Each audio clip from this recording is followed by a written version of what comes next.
el amor y la justicia, aspectos inseparables del carácter de Dios, son la base de su sagrada ley.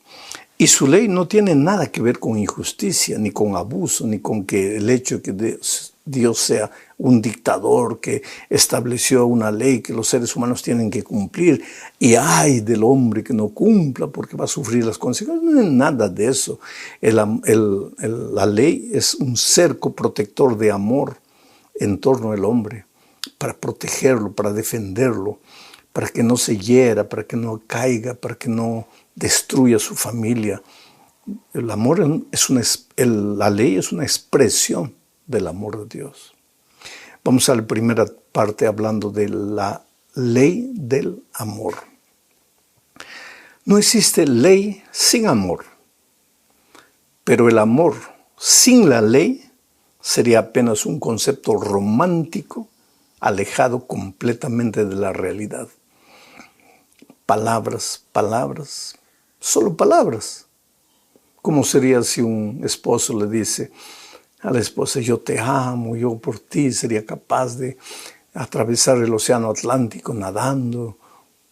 Pero cuando a las 3 de la mañana la esposa está con dolores terribles, no puede dormir, el esposo dice, tengo que levantarme, llevarte al hospital.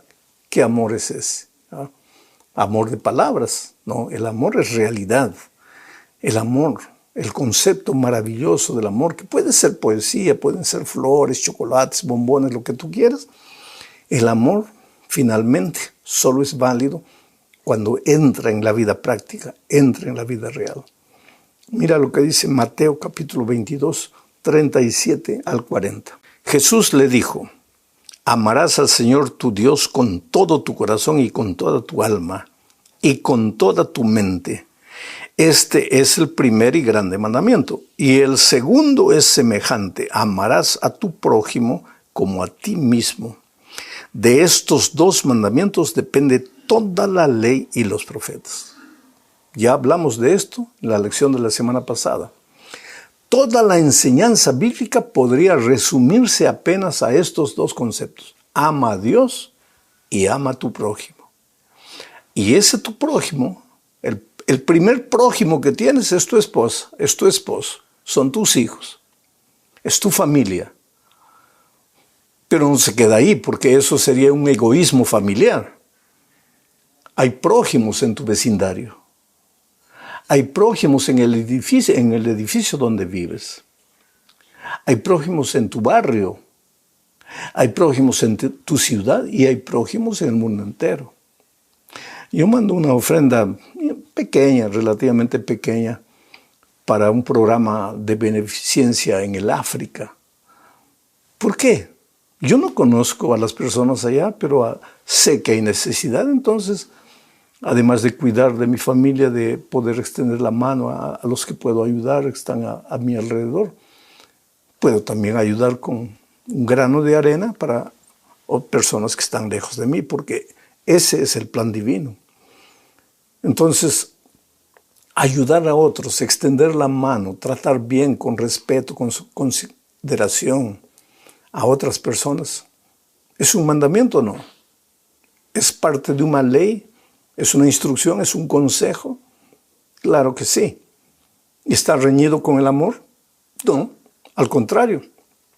Es una expresión del amor. Porque el amor sin ley es letra vacía y muerta. Pero la ley sin amor,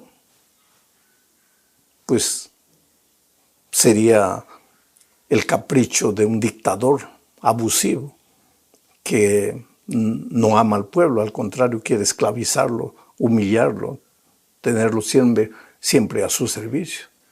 Y Dios no es así, porque Dios es amor. Pero el hecho de ser amor Él no deja de ser justicia por ser amor. Vamos a la segunda parte de este estudio. La ley es santa, justa y buena. Analicemos estas 3 palabras, santa, justa y buena. Pero primero vamos a leer el texto. Y este texto bíblico que Pablo escribió a los romanos fue escrito entre los años 55 al 57 después de Cristo. O sea, casi 20 años después de la crucifixión de Jesús. Ya no estamos en el Antiguo Testamento, estamos en el Nuevo Testamento. Y mira lo que dice Romanos 7, 7 al 12. ¿Qué pues diremos? ¿La ley es pecado? Mira, Pablo está hablando 20 años después de la muerte de Cristo y pregunta, ¿la ley es pecado? Quiere decir que había ley. No había dejado de haber ley. La ley no había sido clavada en la cruz del Calvario. Porque 20 años después de la crucifixión, Pablo pregunta, ¿la ley es pecado? Y él mismo responde, en ninguna manera. Pero yo no conocí el pecado, sino por la ley. Porque tampoco conociera la codicia si la ley no dijera, no codiciarás. ¿Qué ley es la que dice no codiciarás? La ley de los 10 mandamientos. Y entonces, ¿cómo podemos pensar que esta ley acabó en la cruz del Calvario? Si Pablo, 20 años después de la cruz, dice que él no sabría lo que es el pecado si la ley no dijera, no codiciarás. Quiere decir que para Pablo, 20 años después de la muerte de Cristo, la ley continuaba en vigencia. Pero vamos a leer el versículo 8. Dice, mas el pecado, tomando ocasión por el mandamiento, quiere decir, el pecado, como el mandamiento no codiciarás. Si no dijera no codiciarás, yo no sabría que la codicia es pecado. Pero ahora viene la codicia, que es el pecado, porque está escrito no codiciarás. Eso es lo que dice, mas el pecado, tomando ocasión por el mandamiento, produjo en mí toda codicia. Porque sin la ley el pecado estaría muerto. Quiere decir, si no hubiera pecado, yo no sabría que la codicia es pecado. Y por lo tanto, no habría pecado. Es simple lo que Pablo está diciendo. Y yo sin la ley vivía en un tiempo. Sin la ley vivía en un tiempo. Pero venido el mandamiento, el pecado revivió y yo morí. Quiere decir, la ley trajo luz a mi vida. Y me di cuenta que yo que pensaba que estaba vivo, estaba muerto en realidad. Porque a la luz de las instrucciones divinas, mi vida estaba lejos de ser ideal. Y sigo leyendo. Y hallé que el mismo mandamiento que era para vida, a mí me resultó para muerte. No es que el mandamiento te trae muerte. El mandamiento que era vida, al desobediente le trae la muerte. Porque el pecado, dice, tomando ocasión por el mandamiento, me engañó y por él me mató. Está hablando aquí de que cuando llega la instrucción divina y tú no la obedeces, pues la consecuencia es la muerte. Pero no es que la ley te mató, es el pecado que te mató. Pero la ley te trajo a la luz. Entendiste que si hay ley, está en la instrucción divina, y si tú no obedeces la instrucción divina, pues te introduces al territorio de la muerte. Sigo leyendo. De manera que la ley, a la verdad, es santa. Ay, ay, ay. 20 años después de la muerte de Cristo, la ley es santa. Y el mandamiento santo, justo y bueno. Justo porque viene de un Dios justo. Y bueno porque viene de un Dios bondadoso, misericordioso, amoroso. Y por todo eso, la ley es santa.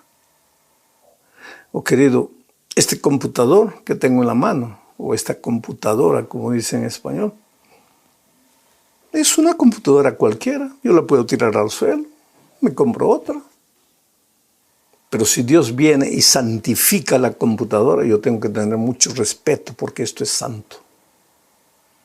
No toques lo que es santo. Y si Pablo dice, 20 años después de la muerte de Cristo, que la ley es santa, piensa 2 veces antes de tocarla. Antes de decir que ya no existe, que ya no vale. Esto es serio para pensar. Vamos a la tercera parte del estudio bajo el título de La ley y la gracia. Oh querido, la enseñanza bíblica es clara. Somos salvos únicamente por la gracia maravillosa de Cristo. En la salvación obrada por Cristo a través de su gracia, por su muerte en la cruz del Calvario, no hay un hilo de participación humana. Por favor, para salvarte, tú como ser humano no puedes hacer nada, porque hasta las cosas buenas que tú puedas hacer están manchadas del egoísmo pecaminoso. Por tanto, el proceso de la salvación es exclusivamente divino y es por gracia. Nadie se salva por obras. No te salvas porque guardas la ley. No te salvas porque cumples el mandamiento. No te salvas ni siquiera porque ayudas al necesitado. No te salvas por obras. La salvación es exclusivamente por gracia. Eso es claro en el capítulo 2 de Efesios. Pero ahora leo lo que dice Salmos 37, versículos 30 y 31. Mira, la boca del justo habla sabiduría, y su lengua habla justicia. La ley de su Dios está en su corazón, por tanto sus pies no resbalarán. Cuando has sido salvo, la ley de Dios, sus instrucciones, sus consejos, entran a tu corazón. Y cuando la ley de Dios está en tu corazón, porque has aceptado la salvación por gracia, tu boca habla cosas justas. Tus ojos miran cosas justas. Pasas a ser una persona bondadosa, amorosa. Amas a Dios y amas a tu prójimo. Quiere decir, tu vida está en armonía con la palabra de Dios. Eso dice el Antiguo Testamento, porque acabo de leer un salmo. Pero ahora vamos al Nuevo Testamento. Y mira lo que dice Hebreos 8:10. Está hablando del pueblo cristiano. Israel ya pasó. Israel ya fue. Ahora estamos hablando de la iglesia cristiana. Estamos hablando de ti y de mí. Y Pablo, que para mí es el autor a los Hebreos, dice, por lo cual, este es el pacto que haré con la casa de Israel. Pero ¿cómo con la casa de Israel si la casa de Israel ya pasó? Es con el Israel moderno, el Israel espiritual, es el pueblo cristiano. Dios quiere hacer un pacto contigo, un nuevo pacto, un nuevo pacto. El pacto antiguo ya pasó. Y muchas veces tú piensas, pero si el pacto antiguo ya pasó también la ley, porque era parte del pacto antiguo. Pero ahora Dios quiere hacer un pacto contigo en el Nuevo Testamento. Y dice, por lo cual este es el pacto que haré con la casa de Israel. Después de aquellos días, dice el Señor, pondré mis leyes en la mente de ellos. ¿Cómo? ¿En el pacto nuevo también hay ley? Yo pensaba que en el pacto antiguo estaba la ley, pero en el pacto nuevo no. Pero aquí la palabra de Dios dice que en el pacto nuevo está la ley, porque dice, pondré mis leyes en la mente de ellos. ¿De quiénes ellos? De los hijos de mi pueblo, de los cristianos. Y sobre su corazón las escribiré. ¿Escribiré qué? Las leyes.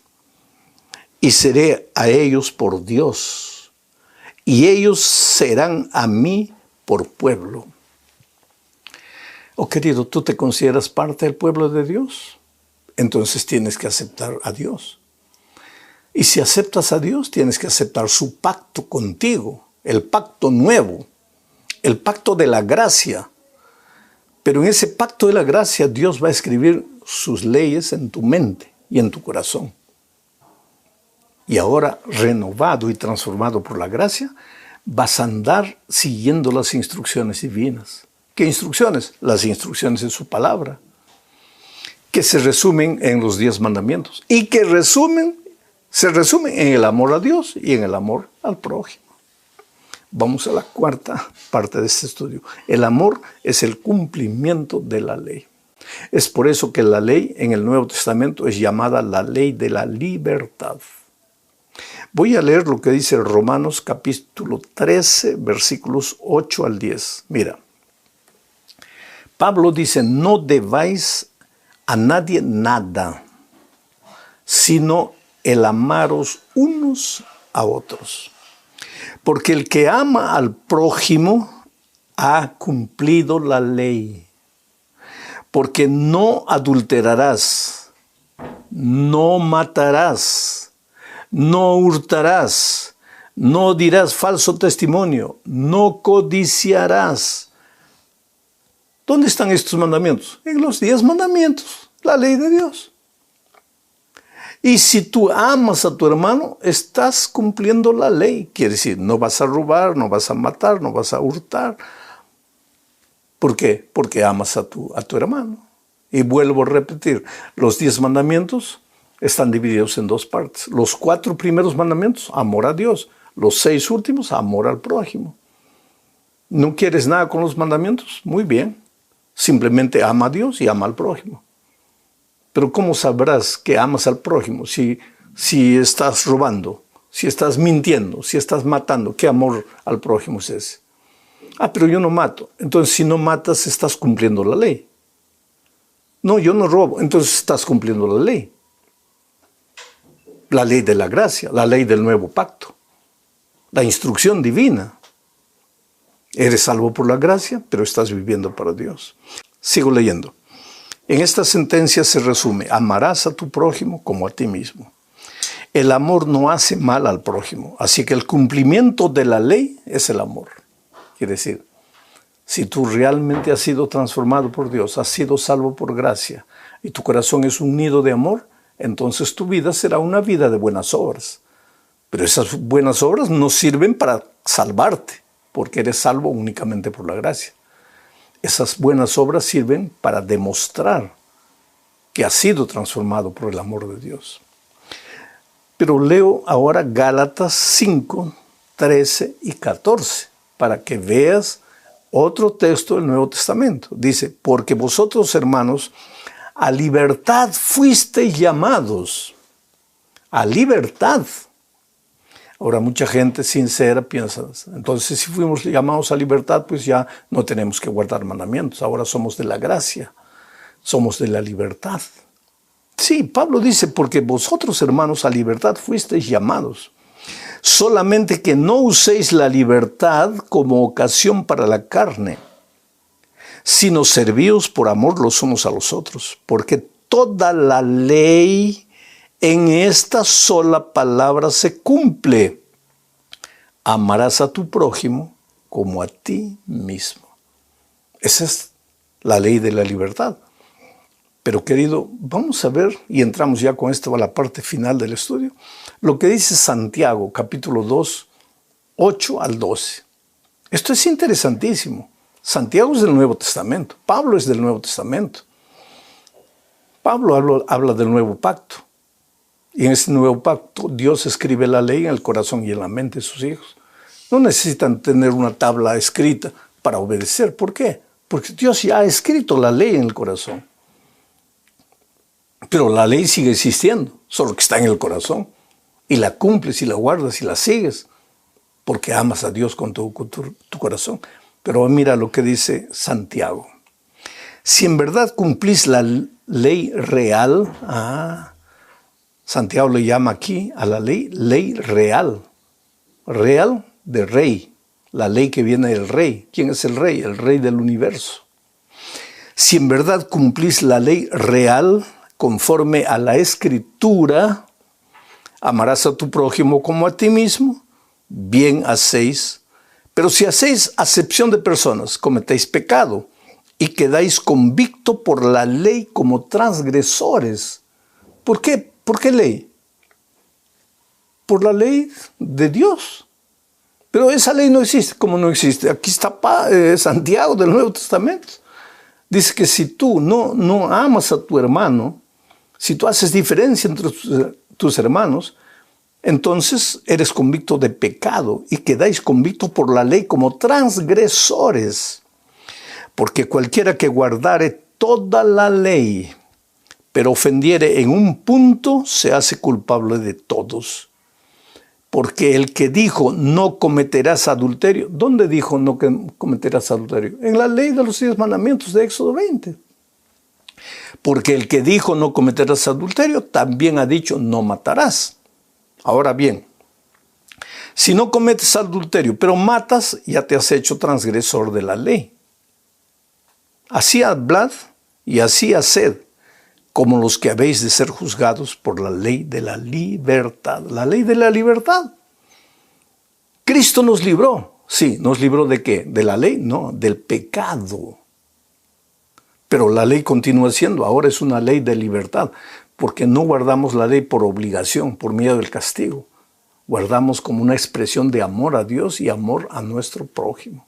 En realidad el estudio de Marcos es tan exhaustivo, tan abarcante, que 20-25 minutos de comentario no da para entrar en los detalles de las lecciones maravillosas que el Señor Jesucristo nos dejó en este Evangelio.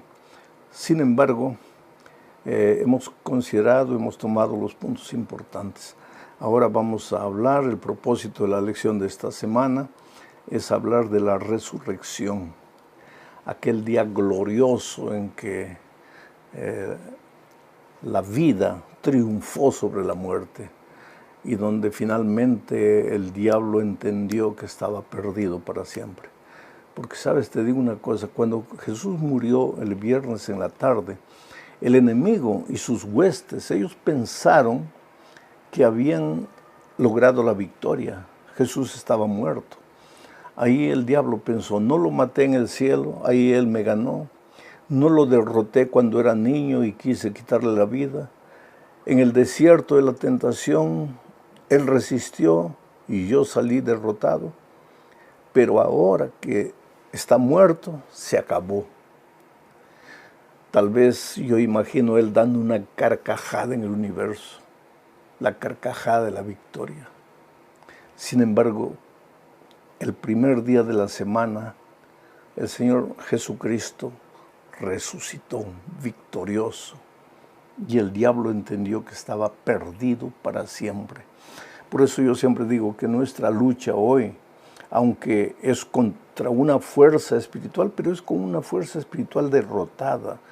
La victoria ya fue declarada por Jesucristo en el Calvario con su muerte y el domingo de mañana con su resurrección fue confirmada. Hoy día no tenemos derecho a vivir vidas derrotadas porque Cristo es nuestra victoria. Entonces vamos a la primera parte del estudio esta semana bajo el subtítulo de Regocijo en la Resurrección. Permíteme leer Marcos capítulo 16, versículos 1 y 2. Dice así: Cuando pasó el día de reposo, María Magdalena, María la madre de Jacob y Salomé compraron especias aromáticas para ir a ungirle. Y muy de mañana, el primer día de la semana, vinieron al sepulcro ya salido el sol. Ahora, querido, hay algo interesante. Hay muchas personas sinceras, cristianos sinceros, que creen que porque Jesús resucitó el domingo, entonces ahora el sábado deja de ser un día sagrado, el día de reposo, y ahora el día sagrado es el domingo, en homenaje a la resurrección de Cristo. Pero la palabra de Dios no dice eso, porque el versículo que acabo de leer dice que cuando pasó el día de reposo, María con sus compañeras vino al sepulcro el primer día de la semana. Pero Marcos escribió esto entre el año 64 y el año 75. O sea, Jesús ya había muerto el año 31. Él ya había muerto y muchos creen que con su muerte Jesucristo clavó también la tabla de los 10 mandamientos y a partir de la muerte de Cristo ya no es necesario guardar el sábado y que ahora el domingo, en homenaje a la resurrección, sería el día santo. Pero cuando Marcos escribió esto entre el año 64 al 75, mira la redacción de él. Él dice, cuando pasó el día de reposo, o sea, Para Marcos, 30 años después de la muerte de Cristo, el sábado todavía continuaba siendo el día de reposo. Entonces, ese argumento de que cuando Jesús, o porque Jesús resucitó el domingo, el domingo pasa a ser el día sagrado, no tiene fundamento bíblico. Es verdad que el domingo aparece muchas veces en el Nuevo Testamento como un día de reunión de la iglesia, como un día de instrucción, pero el sábado también continúa. No hay un solo texto en la Biblia que diga que porque Jesús resucitó el domingo, ahora el sábado dejó de ser el día sagrado y empieza a ser el día domingo. Entonces, no hay ningún homenaje a la resurrección, que es el acontecimiento extraordinario del cristianismo. Claro que sí hay. ¿Y sabes cuál es el homenaje? ¿De qué manera celebramos la resurrección de Cristo? Pablo, escribiendo a los Colosenses, capítulo 2, versículo 12, mira lo que dice. Sepultados en Él, está hablando de nosotros los cristianos, sepultados en Él, en el bautismo, en el cual fuisteis también resucitados con Él, mediante la fe en el poder de Dios que le levantó de los muertos. ¿Qué es lo que Pablo está diciendo aquí?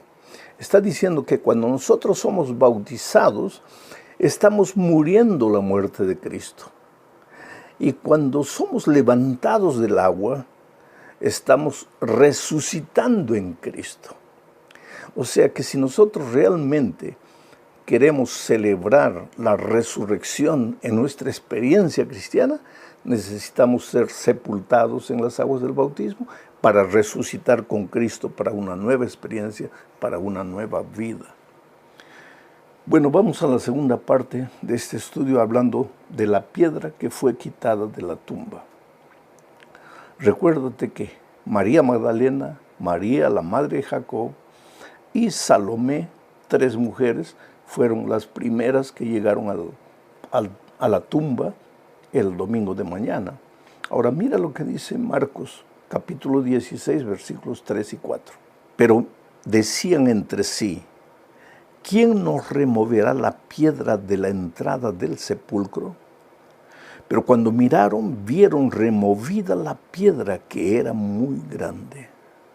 Quiere decir, mientras ellas se dirigían al sepulcro, estaban cavilando entre ellas, preguntándose, la piedra que tapa el sepulcro es muy grande, nosotros somos mujeres, por más que nos esforcemos, no vamos a tener la fuerza necesaria para sacar ese obstáculo, para poder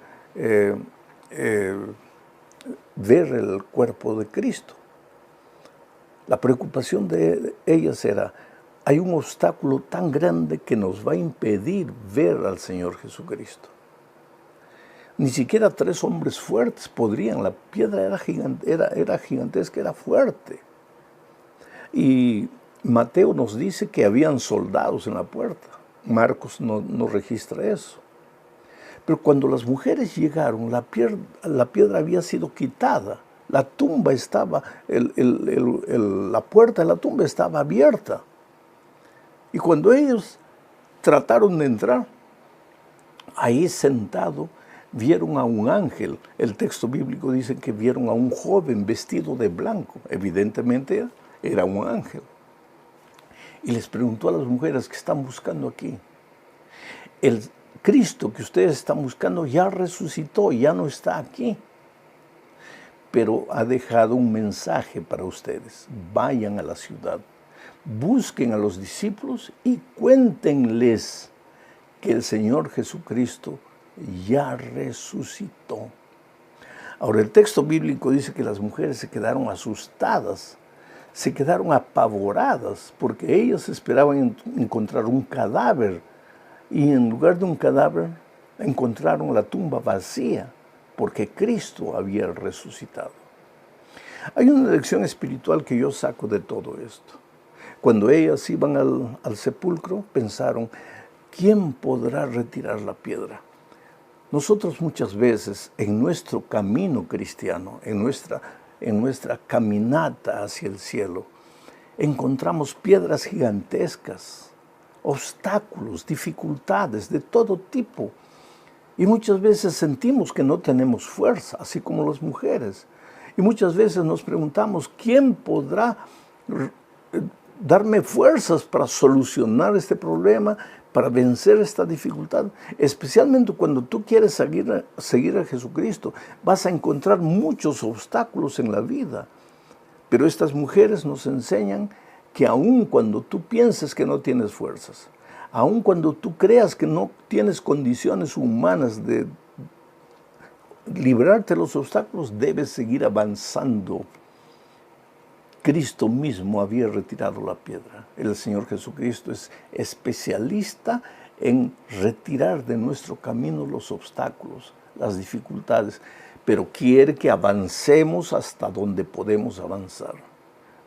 Él no quiere que nos quedemos sentados en el camino desanimados, pesimistas, derrotados, sintiendo que no vamos a poder. El Señor Jesucristo te ha prometido estar a tu lado, entonces no tengas miedo.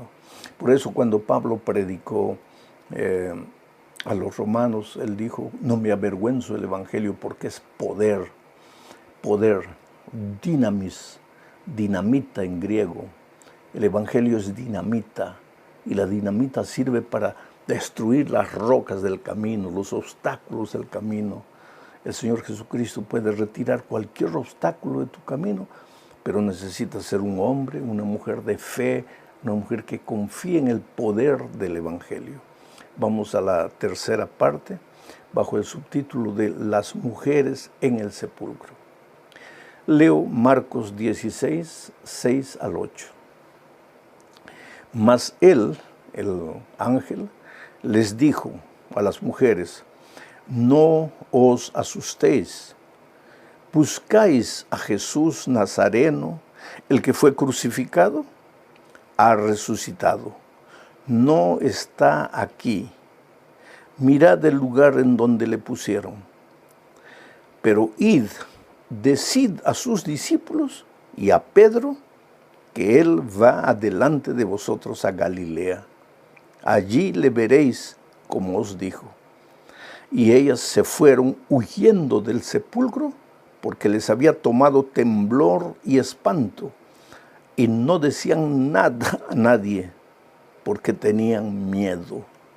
La orden del ángel que había recibido de Jesús para las mujeres era, vayan a la ciudad y proclamen, especialmente a los discípulos, especialmente a Pedro, que me ha traicionado, que está derrotado, que se siente perdido.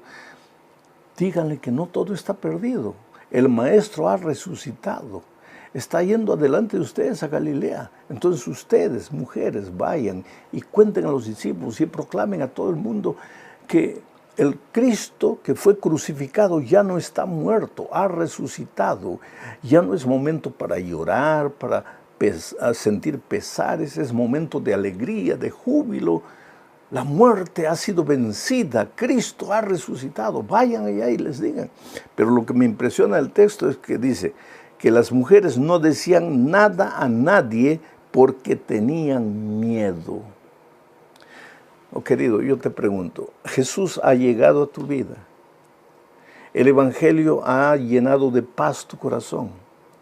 Entonces, si esta es una realidad en tu experiencia, por eso la sierva de Dios dice, el primer impulso de un corazón que ha sido transformado es buscar otra persona y contarle de Jesús para esa persona. Ahora, si tú has conocido el Evangelio, has sido bautizado, te has unido a la iglesia, pero no dices nada, tienes vergüenza de proclamar el Evangelio, es porque tu corazón está lleno de miedo. Y si tu corazón está lleno de miedo, es porque todavía no has descubierto el poder del Evangelio. ¿Tienes miedo de qué? ¿Del qué dirán? Es verdad que la gente te va a criticar. Es verdad que muchas veces van a pensar que estás loco, que te están engañando con el Evangelio, que te están lavando la cabeza. Y muchas veces vas a encontrar dificultades mayores, como por ejemplo la pérdida del empleo, la ridicularización de tus amigos, la burla de tus compañeros de trabajo. Y muchas veces hasta tu esposa va a querer abandonarte o tu esposo va a pelear contigo. O muchas veces hasta tus padres te van a expulsar de casa. Yo recuerdo la historia de una joven en Nueva York, judía, rica, que se convirtió, aceptó al Señor como su Salvador. Y el padre, queriendo que ella se olvidase de esas tonterías de cristianismo, es palabras del papá, le pagó un pasaje alrededor del mundo, pensando que así ella se olvidaría de todo eso. Pero ella aprovechó y visitó muchos países y buscó la iglesia adventista en esos países, y cuando volvió a Nueva York, su fe estaba mucho más afirmada, porque veía que la iglesia no era solo una iglesia en Nueva York, sino estaba esparcida por diferentes continentes, diferentes países del mundo. Entonces el padre quedó bravo cuando vio que ella estaba más firme en su fe.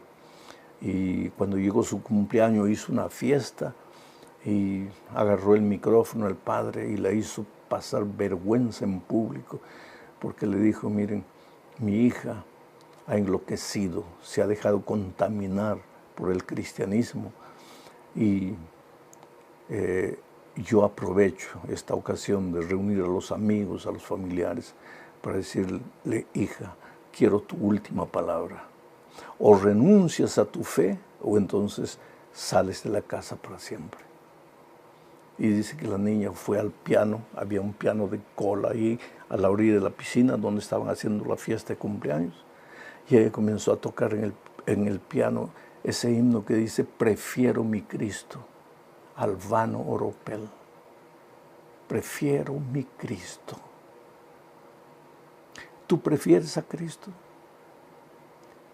No es fácil seguir a Jesús porque van a venir dificultades, van a venir contradicciones. O tú, como las mujeres, vas a huir y con miedo te vas a quedar callado y no vas a decir nada. Este es un asunto para reflexionar seriamente. Vamos a la cuarta parte del estudio, donde Jesús aparece a María Magdalena y a otros.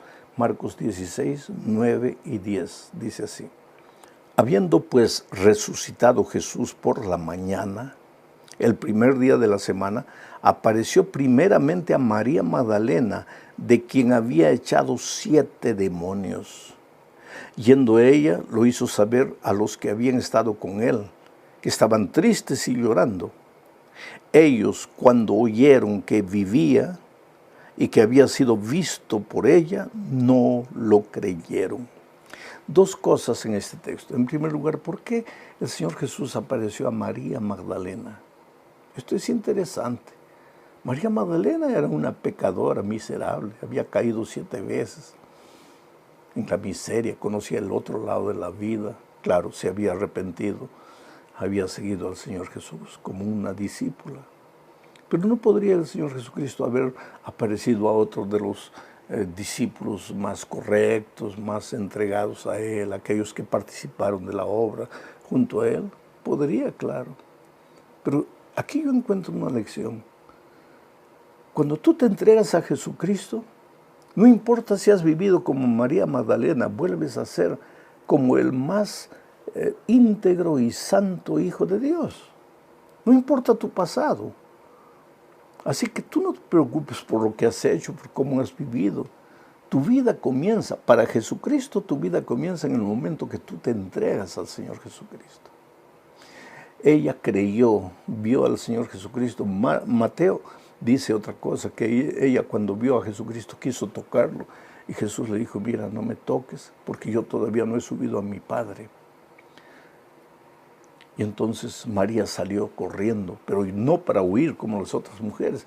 María salió corriendo para contarle a los discípulos: ya no estén tristes, ya no lloren, porque Jesús ha resucitado. Y el texto bíblico dice que ellos no creyeron. La mujer que había tenido un pasado creyó. Los santos hombres que no habían tenido un pasado no creyeron. ¿Tú te das cuenta? Pero Dios ama a todos. A los que han tenido un pasado, a los que han nacido en la iglesia y nunca han salido. Dios ama a todos. Pero cuando estamos en Cristo, todos somos iguales. Dios ama a todos, Dios nos da a todos la oportunidad de caminar con Él. Llegamos al fin del estudio hablando de la entrega de la misión. Jesucristo les confió a sus discípulos la misión. Leo Marcos 16, 14 y 15, dice así. Finalmente se apareció a los 11 mismos. ¿Por qué 11? Porque Judas ya no estaba. Estando ellos sentados a la mesa, y les reprochó su incredulidad y dureza de corazón, porque no habían creído a los que le habían visto resucitado. Y les dijo, id por todo el mundo y predicad el evangelio a toda criatura. Pensemos en un pensamiento interesante aquí. Dice que ellos no habían creído a los que le habían visto a Jesucristo resucitado. ¿Quiénes le habían visto? En primer lugar, le habían visto María Magdalena. Después los 2 discípulos que estaban en camino a Emaús también le habían visto. Y ellos contaron a los otros, Cristo ha resucitado, pero ellos no creían. Los 11 no creían. Ahora, como un remedio para la incredulidad, como un remedio para el desánimo, ¿qué hace Jesús? Les da la misión. La misión no nos fue dada porque Jesús no puede predicar el Evangelio. Jesucristo en un minuto podría predicar el Evangelio a todo el mundo. Entonces, ¿por qué nos dio la misión? Porque nosotros necesitamos predicar el Evangelio. Cuando predicamos el Evangelio, crecemos espiritualmente, desaparece el temor de nuestro corazón, desaparece el miedo, desaparece la duda, desaparece la incredulidad.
En cierta ocasión Jesús y sus discípulos estaban caminando y vieron a un hombre ciego de nacimiento, un sufridor, una persona inocente que no habían hecho nada para nacer ciego. Pero los discípulos le preguntaron a Jesús, ¿quién pecó, este o sus padres, para que naciese ciego? La respuesta del Señor Jesucristo es interesante. Él dijo, ni este pecó ni sus padres, sino que para que las obras de Dios sean reveladas, este nació así. Eso parece injusto.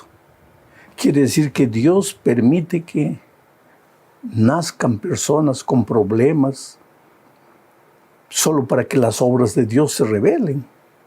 ¿Qué tipo de Dios egoísta sería ese? Aquí necesitamos entender que en el griego ese para qué, ni este pecó ni sus padres, pero para qué. Esa interjección para qué en griego es iná, que quiere decir ya que, o para qué. Ahora vamos a leer el texto de la manera, ni este pecó ni sus padres, pero ya que ha nacido así, las obras de Dios se van a revelar. Oh querido, desde que el pecado entró al mundo, el dolor es una ley. Sufren los grandes, los pequeños, los culpables, los inocentes, los hombres, las mujeres, los niños, los ancianos. El dolor es inevitable, pero ya que el dolor es inevitable, mientras Cristo no vuelva, porque cuando Cristo vuelva acabará el dolor, ya que mientras estamos en este mundo, ya que el dolor es inevitable, las obras de Dios serán manifestadas. Esto es maravilloso. Dios no es culpable del sufrimiento. El pecado entró por causa nuestra. Hoy peregrinamos en este mundo de dolor, pero nos resta la esperanza de que Jesús viene para colocarle un punto final al dolor en este mundo. Ahora sí vamos a la lección número 13 para el 29 de junio del año 2024. Esta es la última lección. La próxima semana entramos al estudio del Evangelio de San Marcos, un nuevo trimestre. Pero la última lección de este trimestre tiene como título El triunfo del amor. Y el propósito de este estudio es mostrar que finalmente, después de una larga lucha, de un largo conflicto, finalmente el amor de Dios vencerá. Finalmente el dolor tendrá fin.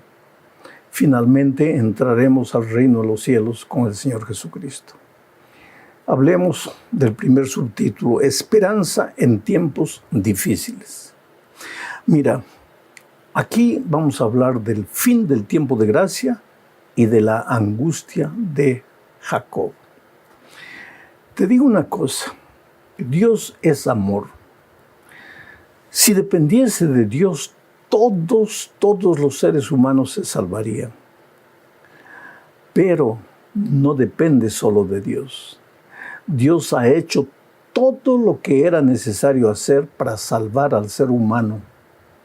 Pero como Dios creó al hombre libre, no lo puede forzar, no le puede obligar a aceptar la salvación. Y por más que el plan de redención se haya cumplido, todo se haya realizado para nuestra salvación, si nosotros no queremos, pues la salvación no tiene ningún valor para nosotros. Esta idea va contra el universalismo, porque hay gente que cree que Dios es amor, Dios es misericordia y por tanto todos se salvarán. No.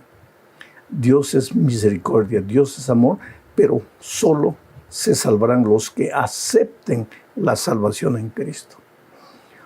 Hoy día, Dios llama, toca la puerta del corazón, insiste una y otra vez.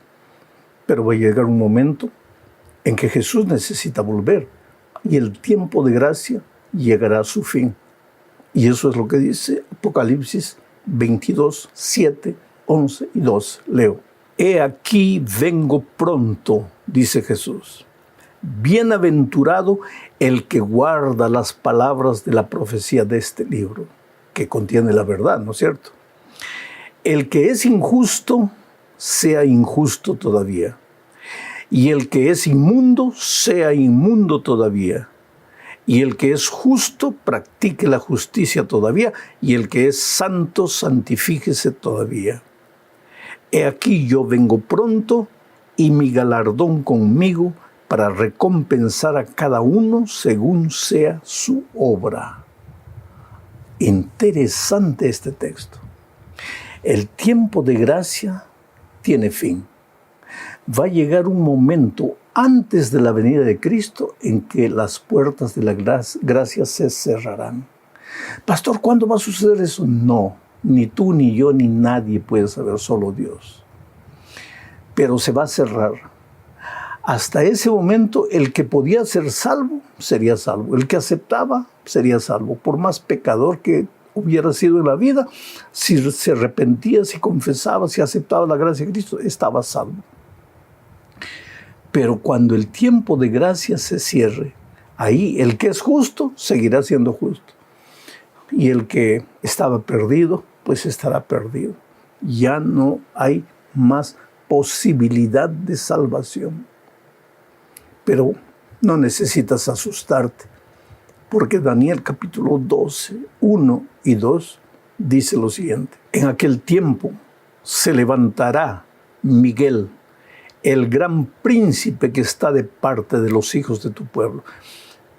No voy a explicar por qué Miguel es el gran príncipe, pero si aquí el texto dice que el gran príncipe que está de parte de los hijos de tu pueblo, se refiere al príncipe, al hijo del rey de los reyes, al Señor Jesucristo.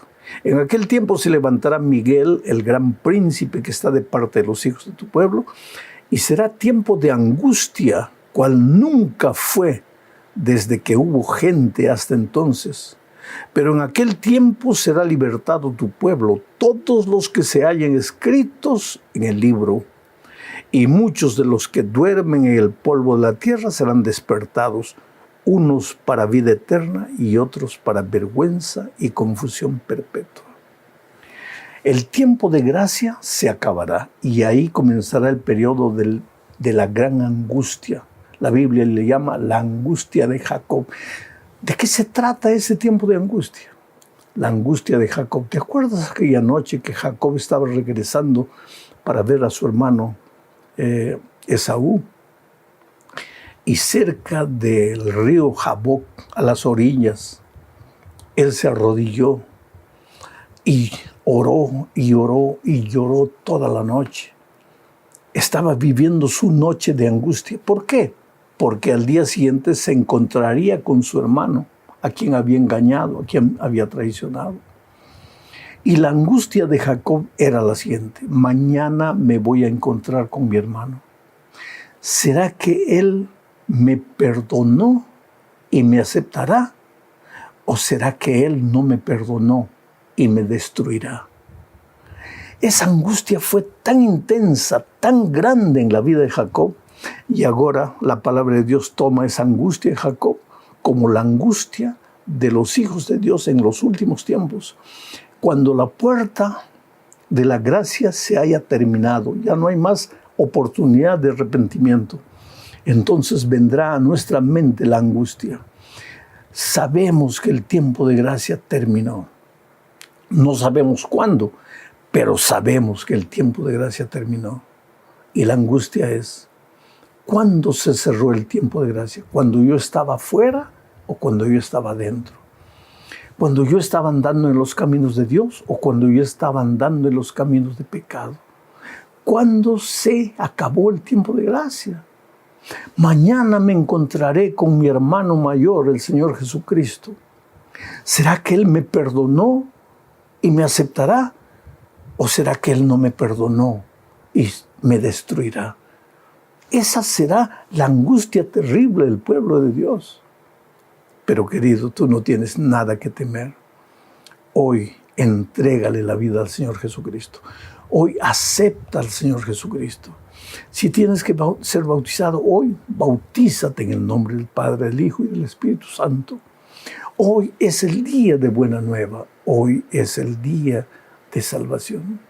Vamos a la segunda parte del estudio bajo el subtítulo de Esperanza en el pronto regreso de Jesús. Mira, querido, el hecho de que hoy todo parezca tranquilo, relativamente, ¿no? Porque oímos guerras y rumores de guerras allá lejos en el Medio Oriente, aquí cerca en Venezuela, en fin. Pero el hecho de que aparentemente todo está tranquilo no quiere decir que Jesús se olvidó de nosotros y que Jesús no volverá.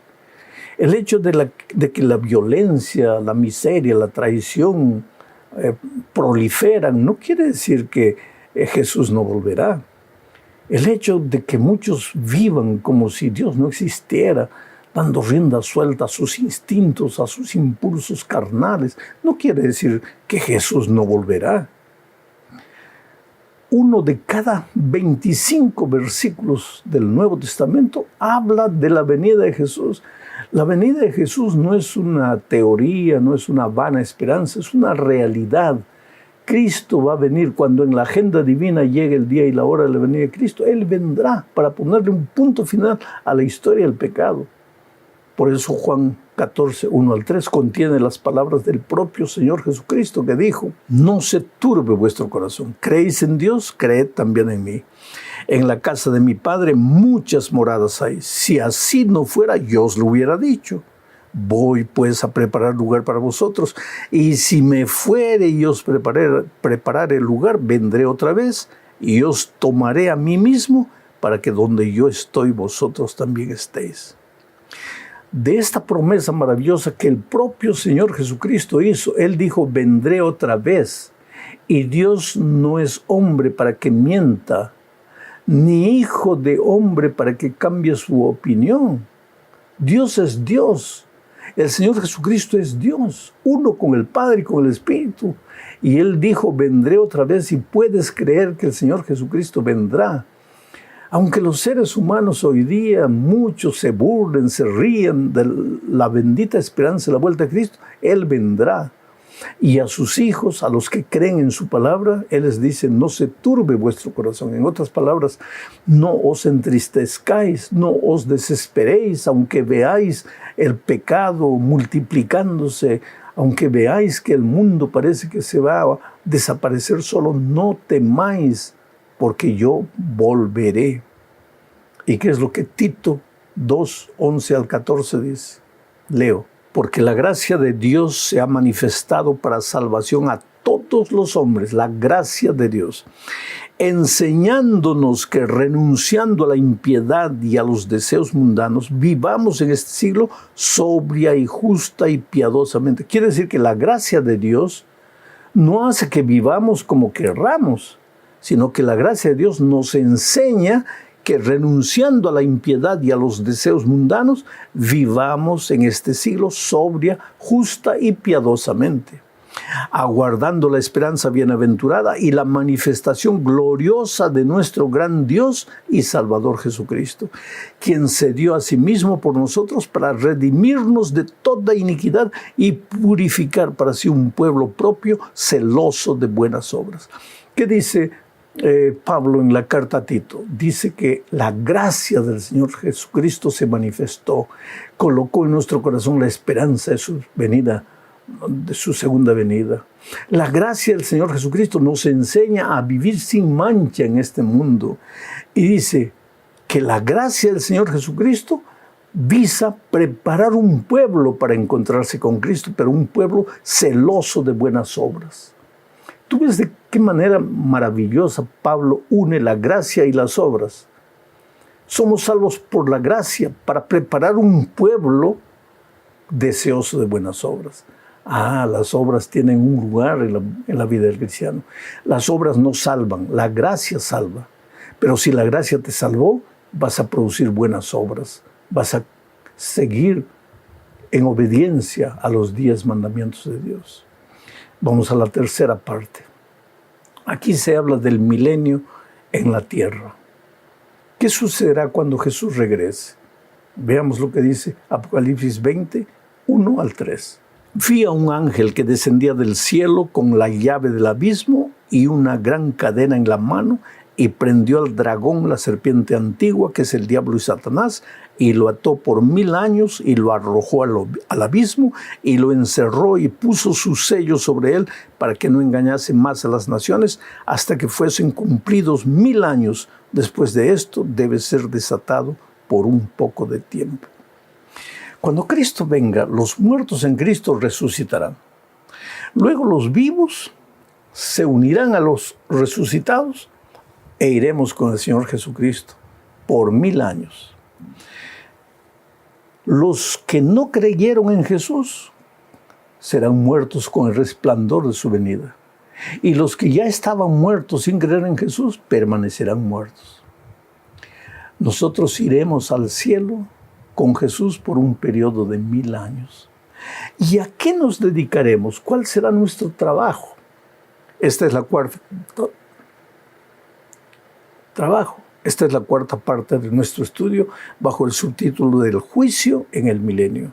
Mira lo que dice Apocalipsis 20, 4 y 6. Y vi tronos, y se sentaron sobre ellos los que recibieron facultad de juzgar.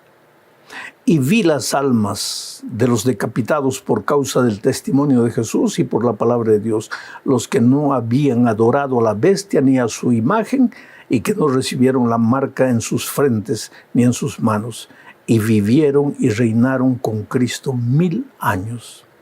Bienaventurado y santo el que tiene parte en la primera resurrección. La segunda muerte no tiene potestad sobre ellos, sino que serán sacerdotes de Dios y de Cristo, y reinarán con Él 1000 años. ¿Qué es lo que entendemos aquí? Voy a hacer un resumen nuevamente. Cuando Cristo venga, los muertos en Cristo resucitarán. Los vivos que fueron fieles al Señor Jesucristo y a su palabra se unirán con los resucitados e irán durante 1000 años al cielo. Los muertos que no creyeron en Cristo permanecerán muertos. Y los vivos que no creyeron en Cristo morirán con el resplendor de su venida. El diablo prácticamente estará preso por las circunstancias. No tendrá a quién engañar, no tendrá a quién seducir. Estará preso no con cadenas, sino preso por las circunstancias. La tierra desolada, vacía. ¿Y qué harán los redimidos en el cielo? El texto bíblico que acabo de leer dice que se abrirán los libros y ellos revisarán. ¿Por qué? Porque algunas personas que tú piensas que se salvarán no estarán allá. Y algunas que tú pensabas que se perderían estarán allá. Y entonces, para aclarar cualquier duda, tú tendrás la oportunidad de revisar los libros. A eso se llama el juicio del milenio. No es un juicio que determina nada, es un juicio que comprueba por qué las cosas fueron como fueron. 1000 años. Al terminar los 1000 años, pues Dios decide traer la santa ciudad a la tierra, porque nuestro verdadero hogar será en esta tierra. En el cielo estaremos solamente 1000 años. Volveremos. Pero ahí, en esta tierra, los muertos de todas las edades resucitarán. A eso se llama la segunda muerte. Y el diablo quedará contento, porque al ver a todo el mundo resucitado va a decir, nuevamente, ahora sí. Y cuando Jesús está volviendo con la santa ciudad y los redimidos, el diablo va a hacer guerra. Y ahí sí va a llover fuego y azufre y el punto final del pecado ya no se levantará nunca más. Estamos entre dos eternidades. Mira lo que dice la quinta parte. Cuando Jesús regrese, solo habrá dos grupos. Leo lo que dice segunda a los Corintios 5:10. Porque es necesario que todos nosotros comparezcamos ante el tribunal de Cristo, para que cada uno reciba lo que haya hecho mientras estaba en el cuerpo, sea bueno o sea malo. Solo dos grupos. Aquellos que confiaron en Cristo, aceptaron la gracia de Cristo, y aunque en algún momento de su vida Cuando no conocían a Jesús, vivieron en la miseria, el pecado, pero se arrepintieron y aceptaron a Jesús, estarán en el grupo los redimidos para recibir el galardón que Jesús viene a traerles. El otro grupo es aquellos que no obedecieron a Jesús y que muchas veces, pensando obedecer a Jesús, solo obedecieron tradiciones humanas. Aquellos que cerraron sus ojos a la verdad de la palabra de Dios, cerraron sus oídos al evangelio puro y eterno de la palabra de Dios. El corazón agradecido produce endorfinas. Las endorfinas son el alimento del alma, un tremendo anticancerígeno. Alaba el nombre de Dios. Dios es grande, Dios es maravilloso. Aunque este año la vida te haya golpeado, yo conozco varios casos de personas que han perdido seres queridos amados, de personas que este año han recibido la terrible noticia de que están con un cáncer incurable. Yo conozco personas que este año han perdido todo lo que habían construido en la vida. Pero vivimos en este mundo de miseria, de dolor, de pecado. Por eso es que todos los días tenemos que clamar a Dios porque la segunda venida de Cristo se haga una realidad. Y ya estamos viviendo en los últimos tiempos. Por favor, no me hagan decir por ahí, agarran un pedazo del video y hagan decir, Pastor Bullón anuncia que el año 2025 será el último año. No, querido, vamos a ser coherentes.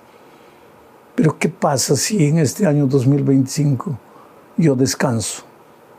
Simplemente no es que anuncié que el 25 sería el final.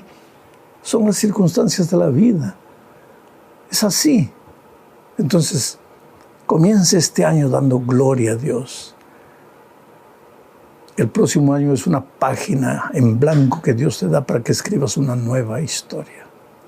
Vamos a este estudio que lleva por título Epílogo, conocer a Jesús y su palabra. Y el propósito de esta lección es enseñarnos que el propósito del Evangelio de Juan es mostrarnos que la vida eterna consiste en conocer a Jesús. Solo que el verbo conocer a Jesús, conocer para Juan no era el conocer griego, que es teórico. Ya he repetido este concepto muchas veces, pero lo voy a repetir una vez más. Para el griego, decir que conocía una flor tenía que ir a los libros, estudiar la flor, tenía que ver todo lo que las enciclopedias hablaban de la flor, las fotosíntesis y esto y aquello y lo otro. Ahí decía, yo conozco una flor. Pero Juan, para decir que conocía una flor, tenía que ir al campo, tomar una flor en sus manos, oler la flor, acercar la flor a sus ojos. Entonces Juan decía, conozco la flor. El conocer griego es un conocer teórico, el conocer de Juan es un conocer práctico, de experiencia. Y cuando yo digo que el propósito del Evangelio de Juan es que conozcamos a Jesús, no es un conocer griego, es un conocer de vida, de experiencia. Él está queriendo decir que cada día Jesús tiene que formar parte de tu ser, de tus sueños, de tus planes, de tus actividades. Vamos a la primera parte de este estudio, hablando de uno de los últimos incidentes de la vida de Jesús con sus discípulos. Sucedió esto en la playa. Juan 21, 4 al 7, dice así. Cuando ya iba amaneciendo, esto es interesante, era de madrugada, claro, en el contexto era de madrugada, pero también era de madrugada en la experiencia espiritual de los discípulos, porque los discípulos acababan de vivir su noche terrible. Jesús había sido crucificado. Pero la lección es que en esta vida, aunque la noche sea oscura, siempre sale el sol, siempre hay una nueva madrugada. Y vuelvo a leer el texto. Cuando ya iba amaneciendo, se presentó Jesús en la playa. Mas los discípulos no sabían que era Jesús. ¿Y por qué no sabían que era Jesús? Porque para ellos Jesús había muerto. no sabían que era Jesús. Y les dijo: hijitos, ¿tenéis algo de comer?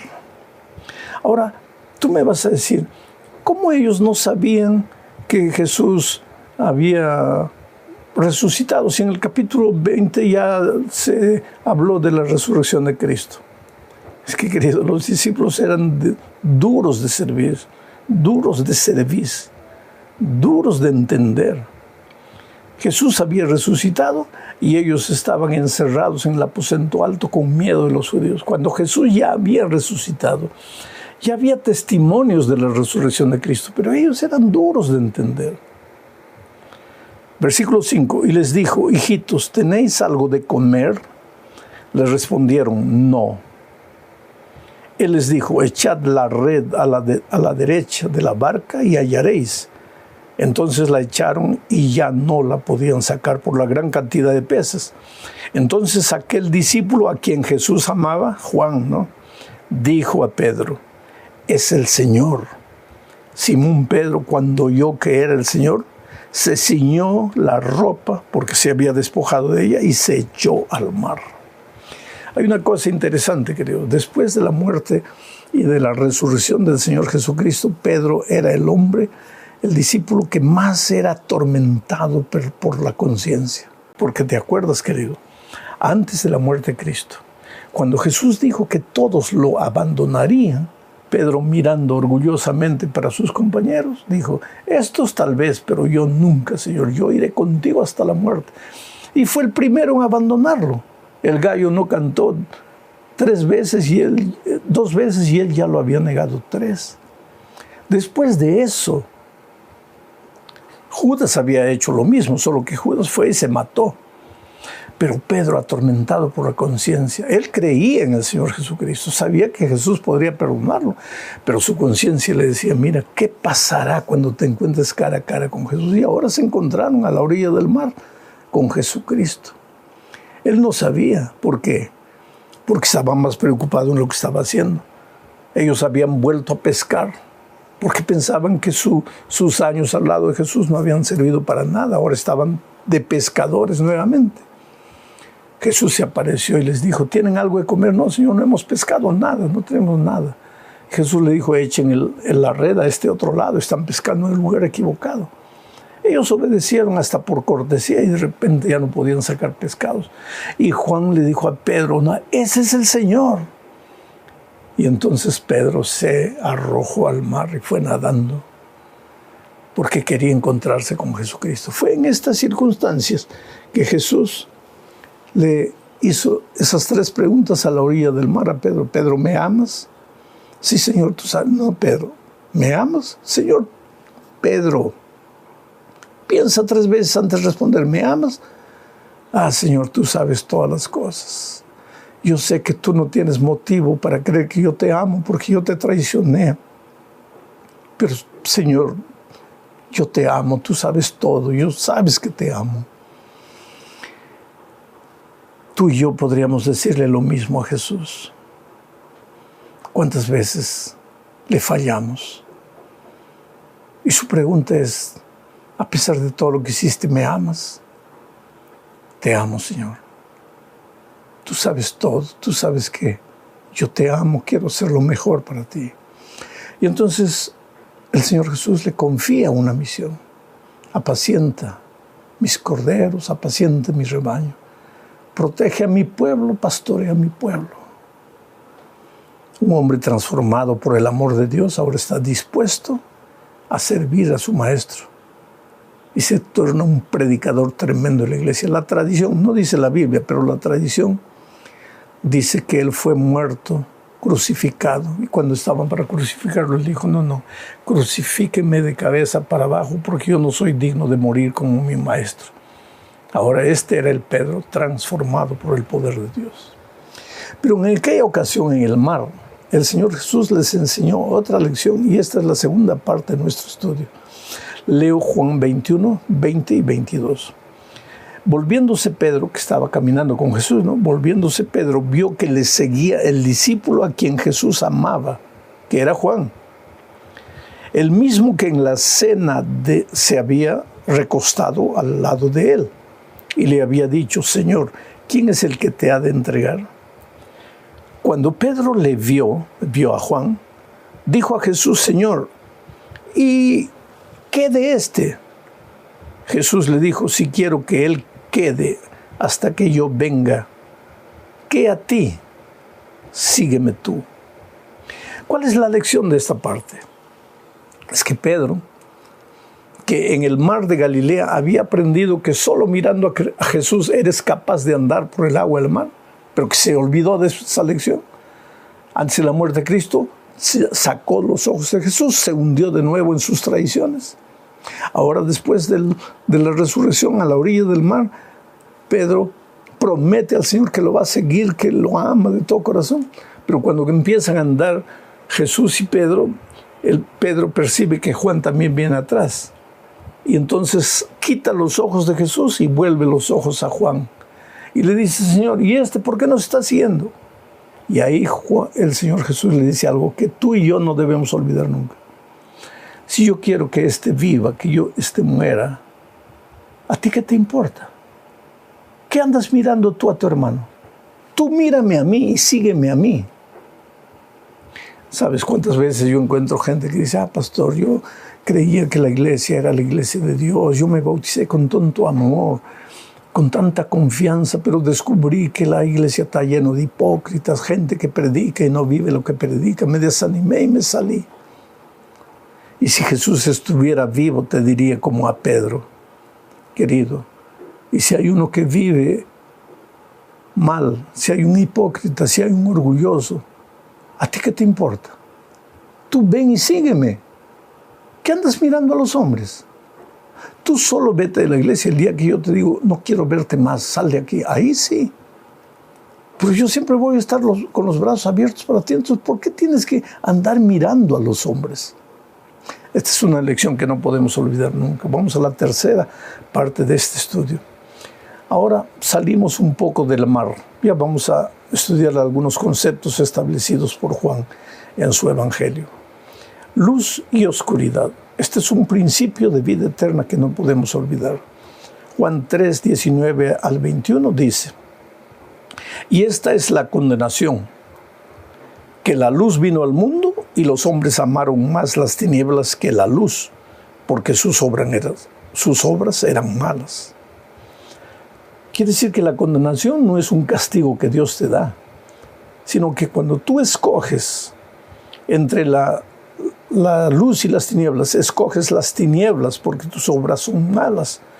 Porque si tú escogieras la luz ilumina tu vida y las obras malas desaparecen. Pero como tú amas más las obras malas, prefieres quedarte en las tinieblas. Te autocondenas. Esta es la condenación, que cuando recibes la luz no la quieres recibir. Te quedas en las tinieblas y te condenas. Ese es el primer concepto. Sigo leyendo. Porque todo aquel que hace lo malo aborrece la luz y no viene a la luz, para que sus obras no sean reprendidas. Mas el que practica la verdad viene a la luz, para que sea manifiesto que sus obras son hechas en Dios. Pablo más tarde escribió: ¿qué comunión tiene la luz con las tinieblas? ¿Qué comunión la justicia con la injusticia? ¿Qué comunión Cristo con Satanás? No hay comunión. O estás en Cristo o estás en el territorio del enemigo de Cristo. Si estás en Cristo, estás en la luz. Si estás en la luz, estás en la verdad.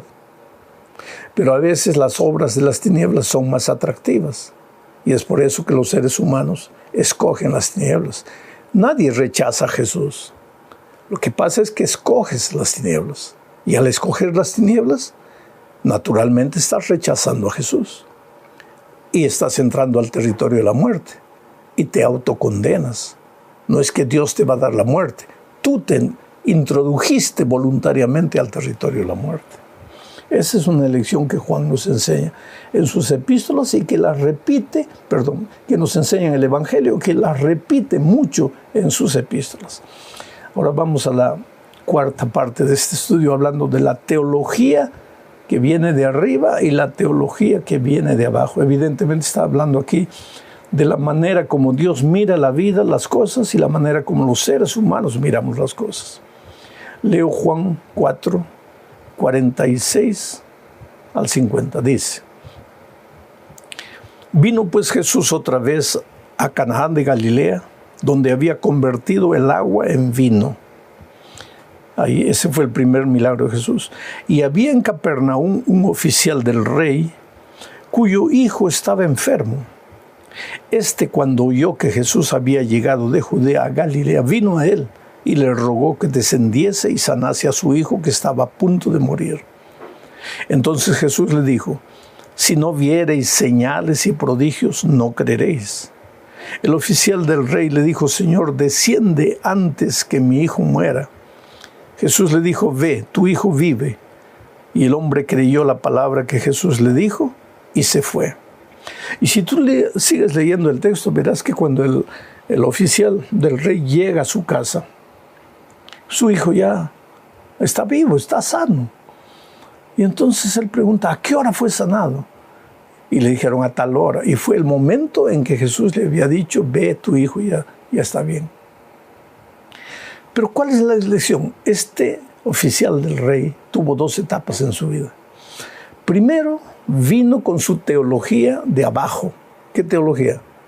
Yo creeré en ti si tú sanas a mi hijo. Su teología de abajo. Es decir, pruébame que eres Dios para creer en ti. Si no me pruebas que eres Dios, entonces no creo en ti. Yo creo en ti si me curas del cáncer. Yo creo en ti si tú me haces esto. La teología de abajo de los hombres. ¿Y cuál es la teología de Dios? Cuando el oficial del rey habla con Jesús, entiende que la vida es más que prueba. Es confianza, es creer, es fe. Y cuando Jesús le dice: ve, tu hijo ya sanó. Aunque su hijo no había sanado todavía, y aunque él no veía a su hijo sanado, creyó y fue. Pero su hijo había sanado. Había entendido la teología del cielo. La teología divina no es ver para creer. Eso es teología de abajo del hombre. La teología divina es creer para ver. Primero crees, aunque no veas nada, y después vas a ver lo que Dios es capaz de hacer en tu vida. Leo otro texto, Juan 14, 23. Dice: respondió Jesús y le dijo: el que me ama, mi palabra guardará, y mi Padre le amará, y vendremos a él y haremos morada con él. El que no me ama, no guarda mis palabras, y la palabra que habéis oído no es mía, sino del Padre que me envió. ¿Qué te enseña la teología que viene de abajo? Tienes que creer, tienes que ver para creer. ¿Qué te enseña la teología que viene de arriba? Tienes que creer para ver. El oficial del rey creyó en la palabra de Jesús, fue y vio. ¿Qué dice Jesús en este texto que acabo de leer? El que cree en mí, cree en mi palabra, mi Padre lo amará. Y cuando el Padre ama al Hijo, es capaz de hacer maravillas en la vida del Hijo. Pero la religión, la teología que viene del cielo es: cree en mí sin ver, obedéceme sin ver. Y te vas a sorprender con lo que Dios tiene preparado para ti. Llegamos ahora sí al fin de este estudio, hablando tal vez de lo más importante, que es la permanencia en Cristo. Porque muchos son los llamados, pero pocos son los que llegan al fin. Muchos aceptan a Jesucristo, pero ¿cuántos mueren en el camino del desierto? El desierto de esta vida está llena de esqueletos de cristianos que iniciaron su experiencia con Cristo, pero que murieron, abandonaron la fe. ¿Por qué? Porque tal vez su experiencia cristiana estaba basada en la teología que viene de abajo, no en la teología que viene de arriba. Leo Juan 15, 4 y 5. Dice: permaneced en mí y yo en vosotros. Como el pámpano no puede llevar fruto por sí mismo si no permanece en la vid, así tampoco vosotros si no permanecéis en mí. Yo soy la vid, vosotros los pámpanos. El que permanece en mí y yo en él, éste lleva mucho fruto, porque separados de mí nada podéis hacer.